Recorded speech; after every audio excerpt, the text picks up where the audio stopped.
Sir बिस्मिल्लाहिर्रहमानिर्रहीम। Sir आज की क्लास में हम पढ़ेंगे फ्री कंसेंट। आज की क्लास में हम कवर करेंगे free consent. Sir word free consent का क्या मतलब होता है?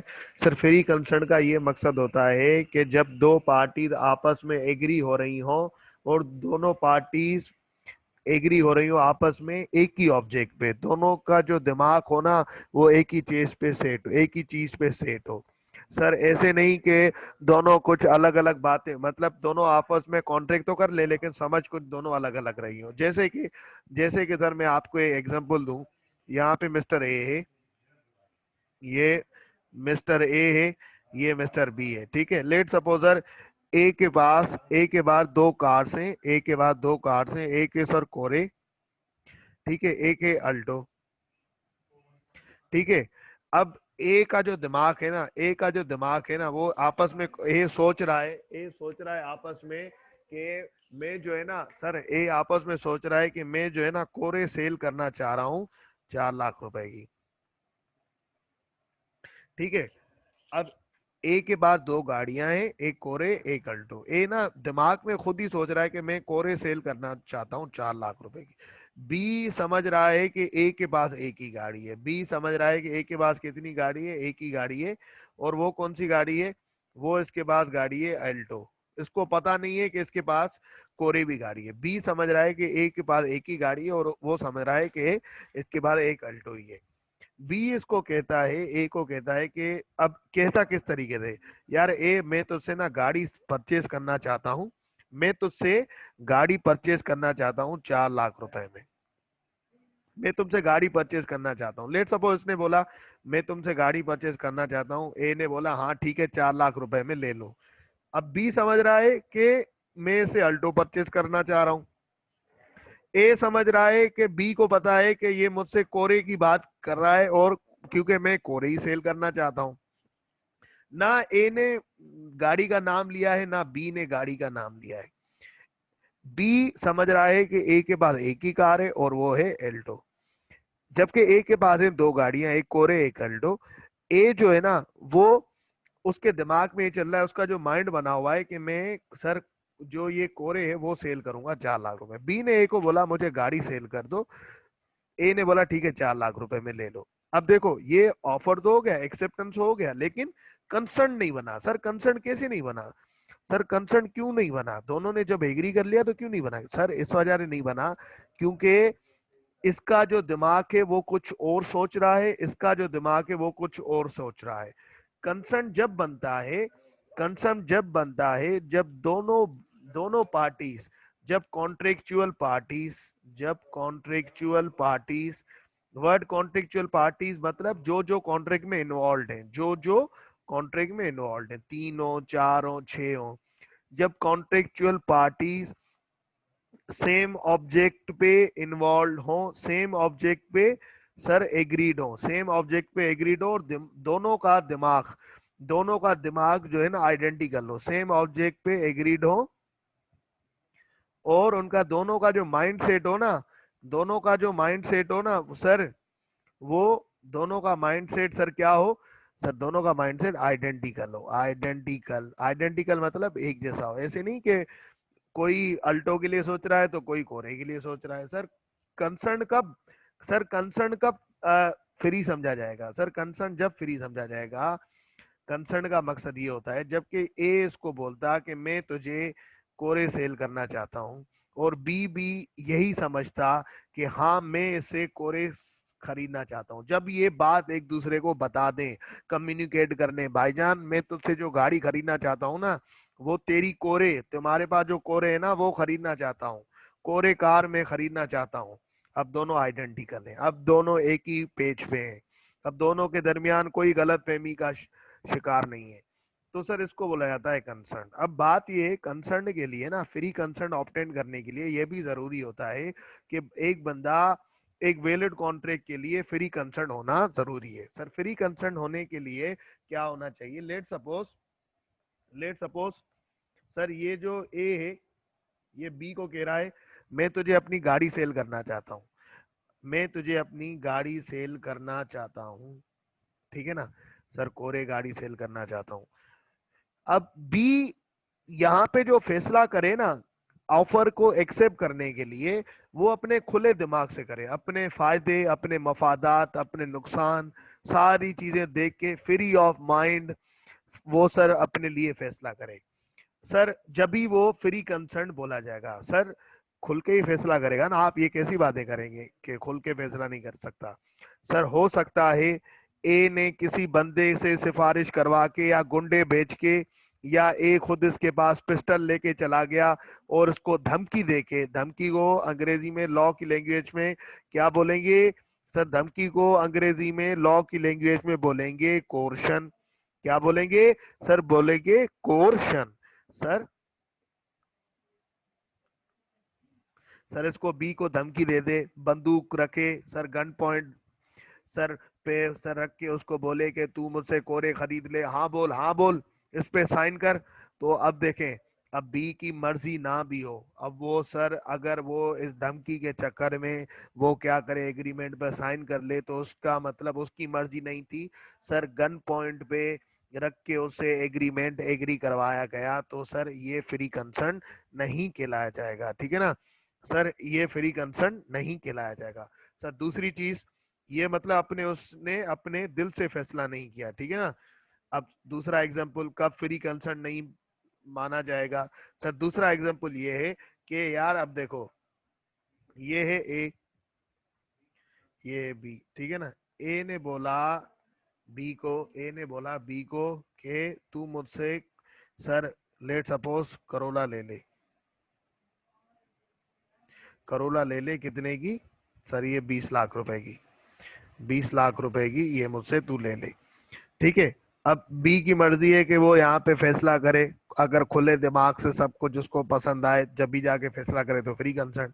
अब बी ने अपने बाप के, अपने फैमिली मेंबर के सर, लेट सपोज वाइफ के, लेट सपोज सर अपने बाप के या अपने बड़े भाई के, जो सर आ, जो बिल्कुल ही करीब वाले फैमिली मेंबर होते हैं, जो रिश्तेदार होते हैं, जिनका बी पे इन्फ्लुएंस हो, उनके सर दबाव में आके, अपने बड़ों के दबाव में आके अगर फैसला कर लिया, अपने बड़ों के दबाव में आके फैसला कर लिया, तो सर उनके दबाव में, उनके प्रेशर में आके सर, तो सर उसको बोला जाएगा अनड्यू इन्फ्लुएंस।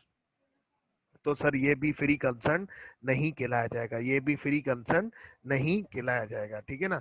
ब्लड रिलेशन तो भले हो, लेकिन वो ब्लड रिलेशन तो ऐसे भी होगा कि मेरे बेटे से होगा, तो मेरा बेटा तो मुझ पे दबाव नहीं डाल सकता ना, लेकिन मेरा फादर मुझ पे दबाव डाल सकता है। जो वो फैमिली मेंबर जो आपको फैमिली के अंदर कंट्रोल कर रहे हो, जो फैमिली मेंबर आपको कंट्रोल कर रहे हो, ये हिसाब किताब। अच्छा तीसरी चीज फ्री कंसर्न में, फ्री कंसर्न आपकी जो खराब कर सकती है सर, दो चीजें तो बता दी। तीसरी चीज, ए ने ए ने बी को बोला कि मैं तुम्हें सर करोला सेल करना चाहता हूं।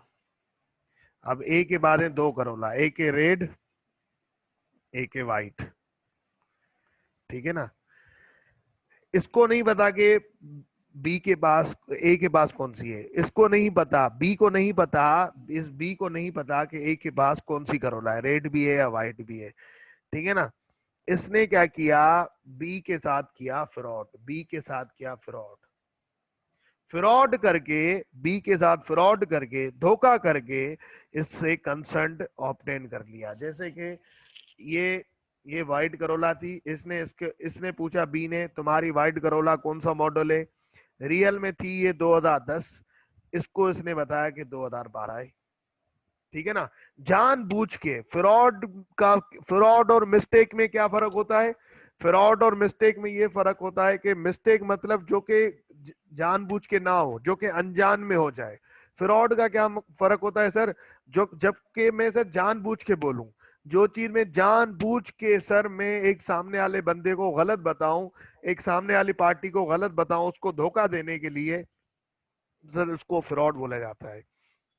लेट सपोज बी ने ए से पूछा तुम्हारी जो करोला है व्हाइट वाली, वो कौन सी, कौन सा मॉडल है? तो रियल में थी 2010, इसने बोला 2012 है। बी ने पूछा तुम्हारी व्हाइट करोला की मार्केट वैल्यू कितनी है? रियल में थी सर 9 लाख, इसने बोला यार ये जो है ना 10 लाख की है, मैं तुम्हें कंसेशन करके 9.5 लाख की सेल कर दूंगा। तो सर ये धोखा है, ये जो है ना ये 10 लाख की है, ये धोखा है। अच्छा कोई टचअप से कहीं लगी हुई है, ये ना ऐसे स्पेसिफिकेशन पूछ, नहीं नहीं कोई टचअप नहीं है।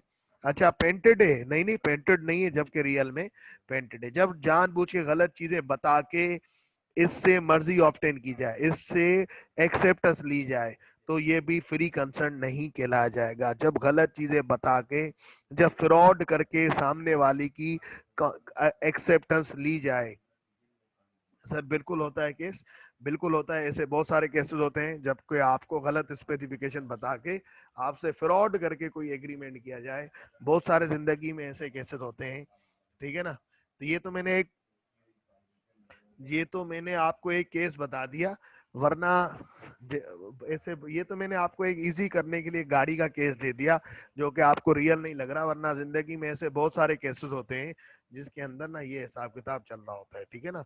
लेट सपोज आप किसी एसी वाले के पास जा रहे हैं, ठीक है ना, या लेट सपोज आप किसी दूध वाले के पास जा रहे हैं, आप उसको बोल रहे हैं फ्रेश मिल्क दे दो, ठीक है ना, तो वो आपको कल वाला दूध दे देता है।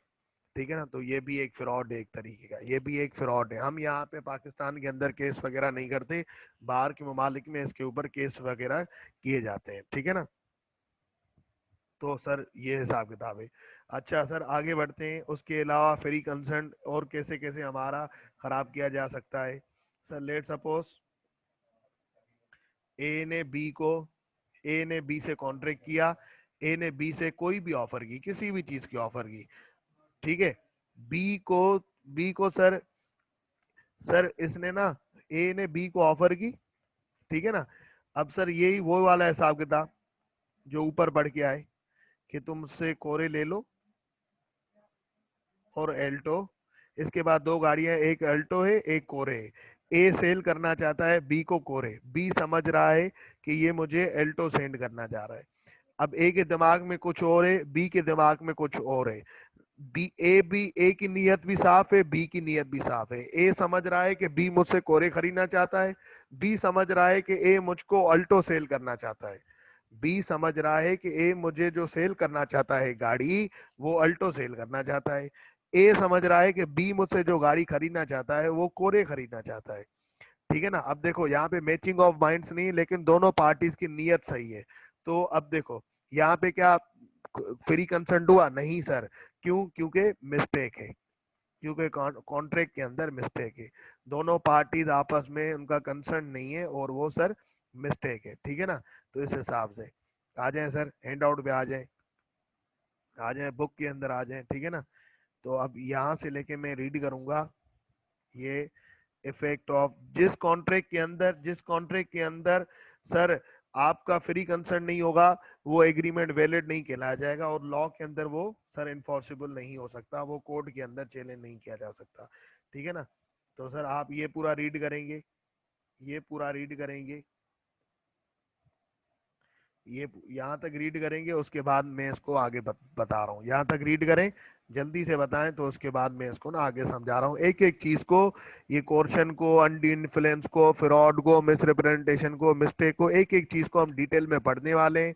कोर्शन की वजह से कॉन्ट्रैक्ट, कोर्शन में कौन कौन सी धमकियां किस किस तरीके से आ सकती हैं, एक एक चीज को हम डिटेल में देखेंगे। इस पे एमसीक्यूज आ सकते हैं, सवालात बन सकते हैं। सर अनड्यू इन्फ्लुएंस कौन कौन कर सकता है, कौन कौन से रिलेशनशिप है जिनकी वजह से अनड्यू इन्फ्लुएंस किया जा सकता है, इसके कॉन्ट्रैक्ट में क्या पोजीशन होती है, सामने वाली जो मासूम पार्टी है जिसका कंसर्न फ्री नहीं था, जिसका कंसर्न जानबूझ के सर वो नहीं करना चाहता था कॉन्ट्रैक्ट, लेकिन इन चीजों की वजह से उसका कंसर्न ऑब्टेन किया गया, उससे जानबूझ के ऑफर एक्सेप्ट करवाई गई। ठीक है ना। तो इनका क्या, उसको क्या फायदे, उसको क्या राइट्स होंगे, अब वो क्या कर सकता है। तो ये सारी चीजें हमने इसके अंदर डिटेल में पढ़ेंगे। जल्दी से रीड कर लें सर। चलें सर अब एक स्टेप आगे बढ़ते हैं। अब देखो, अभी तक मैंने आपको जो बताया कि कौन कौन सी चीजों से मेरा जो कंसर्न है वो फ्री नहीं होगा, कौन कौन सी चीजों से सर, कौन कौन सी चीजों सर मेरी जो कंसर्न फ्री नहीं होगा, वो होगा सर कोर्शन से, धमकी से। अगर कोई मुझे धमकी दे के कोई क्रिमिनल एक्ट करके मेरा कंसर्न ले ले। सर उसके अलावा अनड्यू इन्फ्लुएंस से, कोई मुझ पे जो मतलब मैं अगर किसी के कहने पे चल रहा हूँ, अगर वो उसका गलत फायदा लेके गलत, मैं अपने बड़े भाई की काफी सुनता हूँ, अगर वो उसका गलत इस्तेमाल करके मेरी मर्जी ले ले किसी भी कॉन्ट्रैक्ट में, तो सर मुझ पे प्रेशर डाल के तो उसको अंडी इन्फ्लुएंस बोला जाएगा। कोई मुझसे फ्रॉड करके, मुझसे गलत बयानी करके मुझसे कंसर्न ले ले तो उसको फ्रॉड बोला जाएगा। कोई सर मुझसे कॉन्ट्रैक्ट एक चीज का करे और दिखाए कुछ मुझे, मतलब कॉन्ट्रैक्ट किसी और चीज का करे और दिखाए कुछ मुझे, तो उसको मिस रिप्रेजेंटेशन बोला जाएगा। ठीक है ना, मिस रिप्रेजेंट करके। और सर उसके अलावा आखिरी चीज मिस्टेक, इनसे मेरा फ्री कंसर्न नहीं होता, इनसे मेरा फ्री कंसर्न नहीं। अब बात सुने, अब सीन ये है कि इन चार में अलग बात है, इन चार में अलग बात है। जिस पार्टी का कंसर्न इन चार बातों से लिया गया, ऊपर वाली चार बातें, कोर्शन, अंडी इन्फ्लुएंस, फ्रॉड, मिस रिप्रेजेंटेशन, जिस पार्टी का जो सर बेचारी गरीब पार्टी होती है ना, जो मासूम पार्टी होती है ना, जिसके साथ जुल्म हुआ, उसको अंग्रेजी में बोलते हैं, लॉ की लैंग्वेज में, एग्रीव्ड पार्टी। क्या बोलते हैं सर? Aggrieved party. क्या बोलते हैं सर? सर बोलते हैं एग्रीव्ड पार्टी। अब जो एग्रीड पार्टी होती है ना सर, उसका हिसाब किताब कुछ इस तरीके से कि आप क्या करोगे एग्री पार्टी के, उसके बाद ऑप्शन होगा, उसके बाद ऑप्शन होगा इन चार के केसेस में, इन चार केसेस में अगर इसको छोड़ के मिस्टेक को छोड़ के, फिलहाल इन चार की बात कर रहा हूं, कि अगर उसका कंसर्न, लेट सपोज ए ने बी के साथ एग्रीमेंट किया, ए ने बी के साथ एग्रीमेंट किया और इसकी जो कंसर्न है या तो कोर्शन से, या तो अंडी इन्फ्लुएंस से, या तो फ्रॉड से, या तो मिस रिप्रेजेंटेशन से। सर इनमें से चार बातों में से किसी भी तरीके से इसका जो कंसर्न है, इसकी मर्जी जो है ना वो ऑब्टेन की गई। ठीक है ना, फ्री कंसर्न नहीं था, इसने खुल के अपने दिमाग से फैसला नहीं किया, इसका जो मर्जी है ना वो इस तरीके से ली गई। अब सर बी के बाद ऑप्शन है, बी के बाद ऑप्शन, अब ये कॉन्ट्रैक्ट तो हो गया क्योंकि इसने अपनी एक्सेप्टेंस तो दे दी ना, एक्सेप्टेंस दे दी तो मतलब प्रॉमिस बन गया, और ये एकदम से इसको धमकी दे के इस गन पॉइंट पे एग्रीमेंट पे साइन वगैरह भी करवा लिया, जिसे इनफोर्सिबल भी हो जाए, डॉक्यूमेंट करवा के स्टैम्प पेपर में, और रजिस्टर वगैरह भी करवा लिया, जैसे ये कॉन्ट्रैक्ट जो है ना, जैसे ये एग्रीमेंट कॉन्ट्रैक्ट बन जाए, इनफोर्सिबल हो जाए। अब सर अब बी के बाद ऑप्शन है, चूंकि वैलिड कॉन्ट्रैक्ट के लिए फ्री कंसर्न होना जरूरी है, इसका फ्री कंसर्न नहीं था। अब B has the option either to continue the contract, either to continue the contract, या तो इस कॉन्ट्रैक्ट को कंटिन्यू करता चले कि भाई मतलब हो गया है कॉन्ट्रैक्ट तो चले। किसके पास ऑप्शन है? इस बी के पास, जिसका कंसर्न फ्री ऑप्टेन नहीं हुआ था, या तो इस कॉन्ट्रैक्ट को एंड कर दे, टर्मिनेट कर दे। बी के पास ऑप्शन है either to continue the contract, जैसे चल रहा है चलने दे, या तो इस कॉन्ट्रैक्ट को एंड कर दे कि भाई ये कॉन्ट्रैक्ट वैलिड नहीं था, मैं अपना प्रॉमिस परफॉर्म नहीं करूंगा। बी के पास ऑप्शन है। जब इस तरीके का ऑप्शन किसी पार्टी के पास अवेलेबल हो, जब इस तरीके का ऑप्शन किसी पार्टी के पास अवेलेबल हो, तो इस ऑप्शन को बोला जाता है voidable contract. Voidable contract, void able contract मतलब जिसको void, void able, void able मतलब, वॉइड मतलब आप इसको खत्म कर सकते हैं, वॉइड मतलब सर ये कॉन्ट्रैक्ट गलत है, और एबल इस कॉन्ट्रैक्ट को गलत कर लेने का राइट है किसके बाद? बी के बाद। अब इसकी मर्जी है या तो कंटिन्यू करे, या तो सर इसको खत्म कर दे, या तो कंटिन्यू करे, या तो इसको एंड कर दे, या तो कंटिन्यू कर दे, या तो, जब B has the option either to continue the contract, either to end it, तो इसको बोला जाता है बी हैज द ऑप्शन, कि उसके बाद ये वॉइडेबल का राइट है कि अब वो क्या कर सकता है कि या तो इसको कंटिन्यू कर। कब कब कब ये ऑप्शन होगा? जब उसकी फ्री कंसर्न जो है ना वो ऑप्टेन नहीं की गई हो इन चार बातों की वजह से। लेकिन सर मिस्टेक में क्या सीन है? मिस्टेक की ना कुछ टाइप्स होते हैं, कुछ मिस्टेक्स जो है ना, अब उसके लिए पढ़ेंगे, वो कुछ टाइप्स की होती हैं, कुछ मिस्टेक कुछ टाइप्स की होती हैं। ठीक है ना, अगर सर्टेन टाइप्स ऑफ मिस्टेक होती हैं जो कि आगे चल के पढ़ेंगे। अगर इस तरीके की गलती हुई जो कि आगे बताऊंगा तो एग्रीमेंट ही गलत होगा। कॉन्ट्रैक्ट तो दूर की बात, अगर इस तरीके की अगर एक तरीके की गलती होगी तो एग्रीमेंट ही गलत होगा। तो इसको बोला जाता है जब कॉन्ट्रैक्ट होने से पहले एग्री देखो एग्रीमेंट सही है लेकिन कॉन्ट्रैक्ट गलत है तो उसको बोला जाता है वॉइड कॉन्ट्रैक्ट। एग्रीमेंट सही है लेकिन कॉन्ट्रैक्ट गलत है तो उसको बोला जाता है सर वॉइड कॉन्ट्रैक्ट। लेकिन अगर एग्रीमेंट ही इलीगल है, एग्रीमेंट ही गलत है, एग्रीमेंट ही गलत है तो उसको बोला जाता है वॉइड एब इनिशियो। वॉइड एब इनिशियो। भाई कॉन्ट्रैक्ट होना तो दूर की बात है, जो आपने एग्रीमेंट किया है ना वही गलत है तो उसको बोला जाता है वॉइड एब इनिशियो।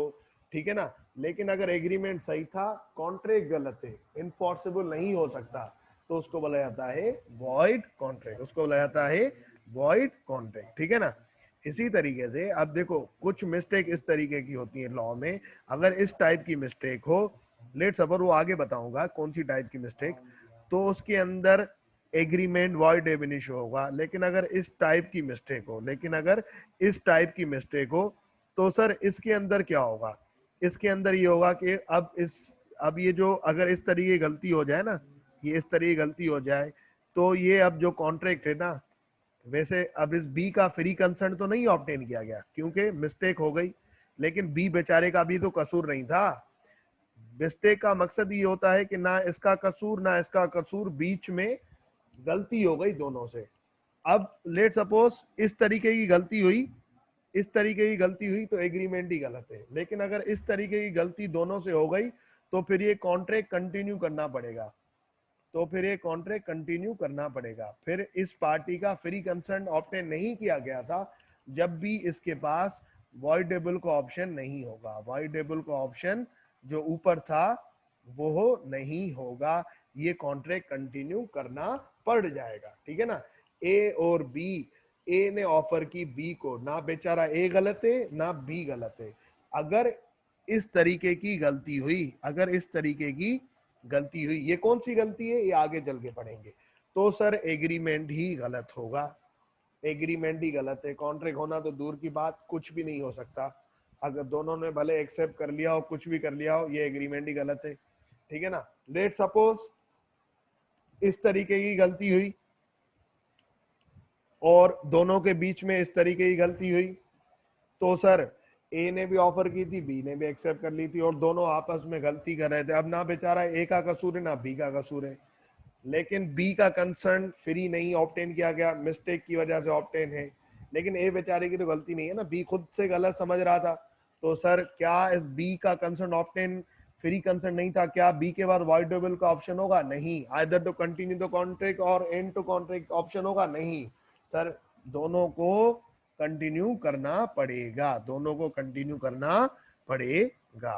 तो सर अब ये भी रीड कर लें, effect of absence of free concern. अब सर ये भी रीड कर लें, ये बात समझ में आनी चाहिए। इस बात पे 100% एमसीक्यूज बन सकता है कि सर कौन से कॉन्ट्रैक्ट के अंदर, अगर कौन से कॉन्ट्रैक्ट, कौन से केसेस के अंदर, कोर्शन के केस के अंदर क्या एग्रीव्ड पार्टी के पास जिसका कंसर्न फ्री ऑब्टेन नहीं किया गया, जिसका कंसर्न फ्री ऑब्टेन, जिसकी concern absence of free concern है, तो सर एग्री पार्टी का अगर free of absence of free concern coercion के थ्रू ऑब्टेन किया गया तो उसके बाद कौन सा ऑप्शन होगा?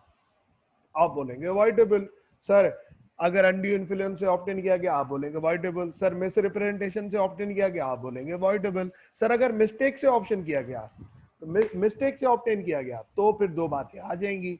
सर अगर उस तरीके की मिस्टेक जो आगे चल के टाइप बताऊंगा, अगर उस तरीके की मिस्टेक हुई तो एग्रीमेंट ही वॉइडेबल इश्यू है। अगर सर उस तरीके की मिस्टेक हुई तो फिर भाई कंटिन्यू करना पड़ जाएगा, वॉइडेबल का ऑप्शन अवेलेबल नहीं होगा। ठीक है ना। इस तरीके से ऑप्शन आ सकता है एमसीक्यूज के भाई कौन से केसेस में, फ्री कंसर्न के कौन से केसेस में आप हमें बताएं। मर्केंटाइल लॉ से काफी एमसीक्यू आने के चांसेस हैं, जब भी स्टडी पैक से रीड करवा रहा हूं। फ्री कंसर्न में मतलब कौन से केसेस में अगर फ्री कंसर्न ऑप्टेन नहीं हो जाए और एग्री पार्टी के पास वॉइडेबल का ऑप्शन है, बताएं। तो सर आप टिक कर देना कि भाई ए आएगा कोर्शन, बी आएगा अंडी इन्फ्लुएंस, सी आएगा fraud, fraud and misrepresentation, D आएगा ऑल ऑफ अबो। तो ऑल ऑफ अबो या ऑल ऑफ देम करके जान छुड़ा लेना। इस तरीके से एमसीक्यू बन सकते हैं। जल्दी से रीड करें तो बताएं आगे बढ़। चले सर अब एक स्टेप आगे बढ़ते हैं। अब हम पढ़ने जा रहे हैं क्वेश्चन। सर क्वेश्चन से क्या क्या हिसाब किताब होता है, अब सारी बातें हम वो पढ़ने जा रहे हैं, ठीक है। अब आ जाओ सर, क्वेश्चन से क्या हिसाब किताब होता है। क्वेश्चन में डिफरेंशिएट में कर लूं, अगर मैं कोई क्रिमिनल एक्ट करूं, क्रिमिनल एक्ट करके मैं सामने वाले की कंसर्न ले लूं। लेट सपोज क्रिमिनल एक्ट से क्या मुराद, क्रिमिनल एक्ट से क्या मुराद सर, ए ने बी को बोला, ए ने बी को बोला कि ए ने बी को बोला कि इस बी के बाद ना है BMW, लेट सपोज के बाद है BMW गाड़ी। ए ने बी को बोला ये मुझे सेल कर 10 लाख रुपए में, ये मुझे सेल कर 10 लाख रुपए में, ठीक है ना। और ए ने बी को जब ये ऑफर एक्सेप्ट करवा रहा था ना, तब इसके कान पे सर पिस्टल रखा था, तब इसके सर पे सर पिस्टल रखा था, और ये पिस्टल रख के इसको बोल रहा था कि यार मुझे ना BMW सेल कर। हाँ बोल, हाँ बोल। अब देखें, अब ये पाकिस्तान के लॉ के हिसाब से, Pakistan penal code, Pakistan penal code PPC के हिसाब से ये एक क्रिमिनल एक्टिविटी है। कोई क्रिमिनल एक्टिविटी करके किसी को धमका के, या लेट सपोज ए ने बी को इतना मारा, इतना मारा, इतना मारा, उसको ना सर काफी उसकी बीटिंग की, काफी उसको ना सर, सर बॉक्सिंग करके उसको ना काफी ठीक ठाक मार के, ठीक है ना, या अगवा करके लेके गया और उसको बोला कि इस एग्रीमेंट पे साइन कर। तो ये पाकिस्तान के पेनल कोड के हिसाब से, PPC के हिसाब से ये क्रिमिनल एक्टिविटी है। कोई भी क्रिमिनल एक्टिविटी करके सामने वाले को थ्रेट करके किसी सर ऑफर के लिए एक्सेप्टेंस करवा लेना, तो सर ये फ्री कंसेंट में नहीं आएगा। इसको बोला जा सकता है कि कंसेंट ऑब्टेन की गई कोर्शन के थ्रू, कंसेंट ऑब्टेन की गई कोर्शन के थ्रू, ठीक है ना। तो सर अब बी को क्या बोला जाएगा, बी को बोला जाएगा एग्रीव्ड पार्टी, बी को बोला जाएगा agree party. Now sir in this contract, in this contract agree party has the option, has the option. क्या ऑप्शन है कि भाई उसके बाद वॉइडेबल, ये contract voidable at the option of B, this contract is voidable at the option of B. अब B के पास सर क्या है, ऑप्शन है, आइदर टू कंटिन्यू, या तो कंटिन्यू करे इस कॉन्ट्रैक्ट को। अब देखो, या तो कंटिन्यू करे इस कॉन्ट्रैक्ट को। अब ना मैं लॉ का वर्ड इस्तेमाल करूंगा, अब ना मैं लॉ का वर्ड इस्तेमाल करूंगा। सर लॉ का कौन सा वर्ड इस्तेमाल करेंगे आप, सर लॉ का जो टर्मिनेट करने का वर्ड है ना, इसको बोला जाता है रिजाइन। इसको क्या बोला जाता है सर, इसको बोला जाता है रिजाइन, ठीक है ना भाई। टर्मिनेट, या तो कंटिन्यू करे कॉन्ट्रैक्ट को, या तो सर इस कॉन्ट्रैक्ट को खत्म कर दे, या तो इस कॉन्ट्रैक्ट को खत्म कर दे, ठीक है ना। या तो कंटिन्यू करे या तो रिजाइन करे। Sir now this contract is voidable at the option of mister B, या तो कंटिन्यू करे या तो सर इसको रिजाइन कर दे, ठीक है ना। अगर सर ये रिजाइन कर लेता है, लेट सपोज ये कॉन्ट्रैक्ट इसने हाँ भी बोल दिया, और बी ने इसको, सर बी ने लेट सपोज इसको BMW डिलीवर कर दी, BMW डिलीवर कर दी, और ए ने भी इसको एडवांस में BMW डिलीवर करने से पहले 5 लाख रुपए दे दिए थे। मतलब बी को भी कुछ फायदा हुआ है, ए को भी BMW मिल गई है।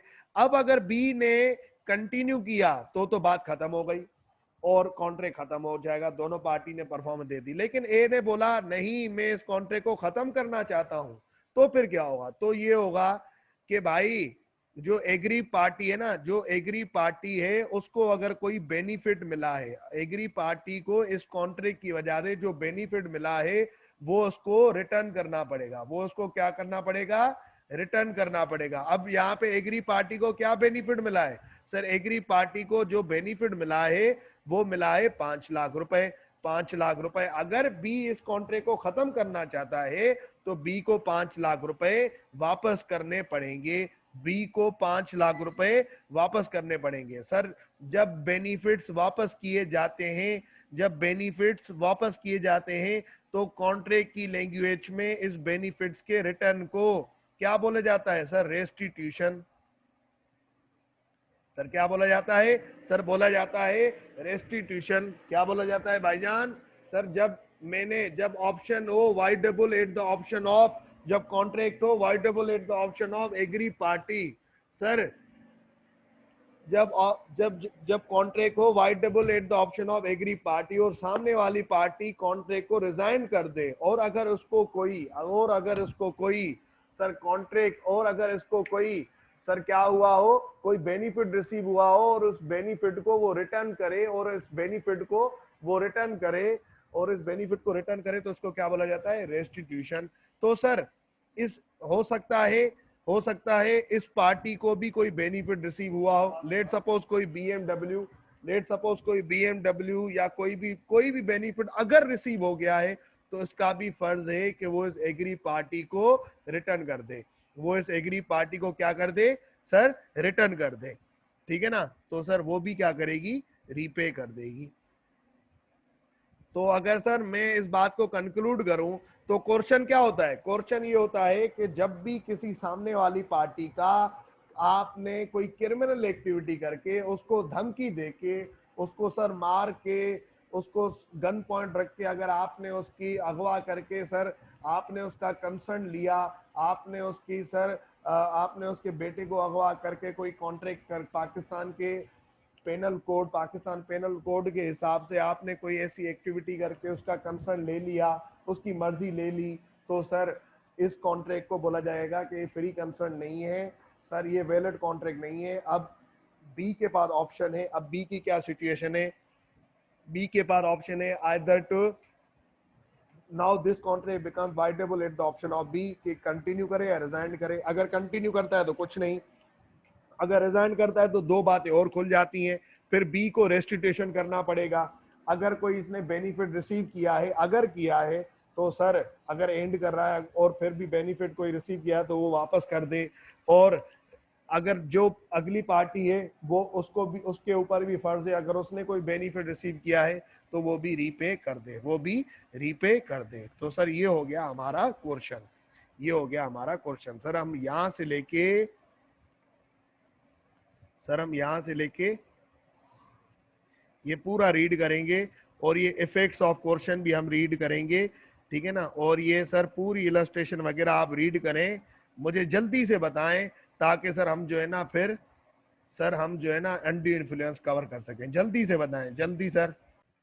चले सर अब एक स्टेप आगे बढ़ते हैं, अब मैं आपको करवाने जा रहा हूं undue influence. Sir undue influence से क्या हिसाब किताब होता है, जैसे कि मैंने आपको बताया अनड्यू इन्फ्लुएंस का जो सबसे बड़ी जो मेजर हिस्सा है ना, वो ये है कि यार एक पार्ट ब्लड रिलेशनशिप है जिसमें ब्लड रिलेशनशिप भी ना हो। चलो ठीक है, मैं आपको एक बात बता दूं, लेट सपोज दो बंदों में आपस में रिलेशनशिप एक इस तरीके से कि एक बंदा ना दूसरे बंदे को कंट्रोल कर रहा है, एक बंदा दूसरे बंदे को कंट्रोल कर रहा है। सर जैसे कि सर अब एक जो बच्चा होता है, जो बेटा होता है, उसके मेजरली डिसीजन कौन कर रहा होता है, उसके मेजरली डिसीजन उसका फादर कर रहा होता है।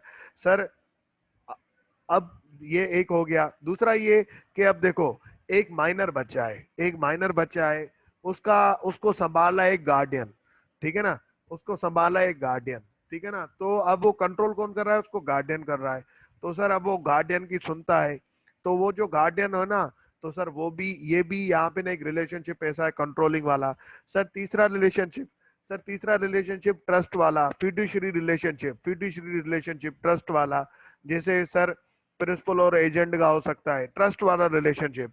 अब बात यह है कि कोई अपनी पोजीशन को गलत तरीके से इस्तेमाल करके सामने वाले की कंसर्न ऑब्टेन कर ले। लेट सपोज फादर जो है वो अपने पोजीशन को, उसकी कंट्रोलिंग पोजीशन है, वो अपनी पोजीशन को गलत तरीके से, अनफेयर तरीके से इस्तेमाल करके अपने बेटे का कॉन्ट्रैक्ट के लिए कंसर्न ले ले। जैसे कि यार तू मेरे अपने बाप, बेटा कह रहा है मैं ये कॉन्ट्रैक्ट नहीं करना चाहता, मैं हमारा जो ये घर है ना मैं ये सेल नहीं करना चाहता, ये मेरा बचपन की यादें हैं, मैं ये जो प्रॉपर्टी है ना ये सेल नहीं करना चाहता। अब घर किसके नाम पे, घर है बेटे के नाम पे। उसकी जो माँ है ना, बेटे की जो माँ थी वो बेटे के नाम पे करके चली गई थी, बेटे की जो माँ थी वो बेटे के नाम पे करके चली गई, तो उस बेचारे की डेथ हो गई। अब बाप जो है ना वो लालची है, उसको चाहिए पैसे, उसके नाम पे घर है नहीं। अब बेटे को कह रहा है मैं तेरा बाप हूं, तू मेरी नहीं सुनता, तू मेरे लिए इतना भी नहीं कर सकता। तो सर ये जो अब उसका कंसर्न ऑब्टेन किया जा रहा है ना, ये सर फ्री कंसर्न नहीं, उसकी अपनी पोजीशन यूज करके अनफेयर एडवांटेज से ऑब्टेन किया जा रहा है। तो सर ये हिसाब किताब। दूसरा ये हिसाब किताब, ये तो हो गया फादर और चाइल्ड का। लेट सपोज मैंने, मेरा जो एजेंट है मेरे साथ उसका फिड्यूशरी रिलेशनशिप है, ट्रस्ट का रिलेशनशिप है। मैंने उसको बोला हुआ है तू मेरे ब्याह, मुझे तुझ पे यकीन है, तू मेरे ब्याह पे ना, तू मेरे पैसे संभाल, कारोबार संभाल, और मेरे ब्याह पे तू सारे कोई भी जो है ना कॉन्ट्रैक्ट वगैरह कर लेना। अब एक एजेंट लेकिन मुझसे साइन करवा लियो हर कॉन्ट्रैक्ट। अब मेरा एजेंट जो है ना एक कॉन्ट्रैक्ट करके आ गया। लेट सपोज कॉन्ट्रैक्ट ये था कि जो है ना उसने सर कोई प्रॉपर्टी खरीदनी थी, वो प्रॉपर्टी कोई थी 8 लाख की। मुझे वो बता रहा है कि ना यार ये 8 लाख की प्रॉपर्टी है और ये बड़े अच्छे डिफेंस में है और इसके ना इतने फायदे हैं ना, मुझसे ना गलत गलत तरीकों से, आप मुझ पे एतबार तो करके देख लें, आपको मुझ पे भरोसा नहीं है। अब वो पोजीशन को ना मुझे गलत बता के, अपनी पोजीशन को यूज करके, अपनी अपने ट्रस्ट को, फिड्यूशरी रिलेशनशिप मतलब याद करो डायरेक्टर में पढ़ के आए थे, lake of fiduciary relationship, fiduciary relationship को यूज करके मेरा कंसर्न ऑब्टेन करने की कर रहा है। तो सर ये भी हिसाब किताब हो सकता है, ठीक है ना। तो सर जब इस तरीके से आपका कोई सामने वाली पार्टी डोमिनेट पोजीशन पे हो, कोई सामने वाली पार्टी डोमिनेट पोजीशन पे, जैसे फादर डोमिनेट पोजीशन पे होता है, और सर वो अपनी पोजीशन को इस्तेमाल करके, गलत तरीके से इस्तेमाल करके आपका सर कंसर्न ले ले, तो उसको सर फ्री कंसर्न नहीं बोला जाता, ठीक है ना। तो इस ये हिसाब किताब। लेकिन सर अब इसके अंदर भी वही बातें होंगी। कौन सी बातें होंगी कि ऑप्शन कॉन्ट्रैक्ट जो होगा वो वाइडेबल हो जाएगा, किस पार्टी के पास, बी के पास। तो सर यहां से लेके आप रीड करेंगे, ये सारी बातें रीड करेंगे, ठीक है ना, ये सारी बातें रीड करेंगे। ये थर्ड वाली जो बात है इसके अंदर, ये इसके नेचर ऑफ रिलेशनशिप के अंदर लिखा हुआ है कि बाप और बेटे का रिलेशनशिप, फिड्यूशरी रिलेशनशिप, ट्रस्ट का। तीसरी बात में ये लिखा हुआ है कि आप किसी ऐसे बीमार बंदे के साथ कॉन्ट्रैक्ट कर रहे हो, जैसे कि एक पेशेंट है, वो कॉन्ट्रैक्ट कर रहा है अटेंडेंट के साथ, तो पेशेंट बेचारा कुछ कर नहीं सकता, उस बेचारे को 100% यकीन करना पड़ेगा अटेंडेंट पे, ठीक है ना। पेशेंट बेचारा कुछ बेड से उठ ही नहीं सकता, उस बेचारे को अटेंडेंट पे 100% यकीन करना पड़ेगा। तो अटेंडेंट उसकी अपनी पोजीशन को अनफेयरली इस्तेमाल करके उसका ट्रस्ट ले सकता है। तो ये सारी इलस्ट्रेशन भी आप पढ़ लेंगे चारों। अगर कोई आपको समझ में नहीं आ रही तो अभी के अभी मुझे बता देंगे, ठीक है ना। इफेक्ट वही है सर इसका जो मैंने आपको बताया था कि जो एग्री पार्टी होगी उसके ऑप्शन पे वाइडेबल होगा, चाहे तो वो कॉन्ट्रैक्ट को कंटिन्यू करे, चाहे तो रिजाइन करे। लेकिन अगर रिजाइन कर रही है तो बर्डन ऑफ प्रूफ किसके पास होगा, एग्री पार्टी के पास। उसको बताना पड़ेगा मेरा जो ट्रस्ट है वो, मेरा जो कंसर्न है वो गलत तरीके से ऑब्टेन किया गया, मेरा जो कॉन्ट्रैक्ट सर ट्रस्ट है वो गलत तरीके से ऑब्टेन किया गया। तो ये वाली लाइन भी पढ़ लेंगे हम, ठीक है। सर कौन कौन से रिलेशनशिप होते हैं, कौन कौन से रिलेशनशिप होते हैं सर, ये सारे रिलेशनशिप यहाँ पे आ रहे हैं। सर बाप और बेटे का, गार्डियन एंड वार्ड का, एम्प्लॉयर एंड एम्प्लॉय का। कभी कभी एम्प्लॉयर भी जो है ना, कभी कभी एम्प्लॉयर जो है ना वो भी फंसा रहा होता है, ठीक है। कभी कभी एम्प्लॉयर जो है ना वो फंसा रहा होता है, ठीक है।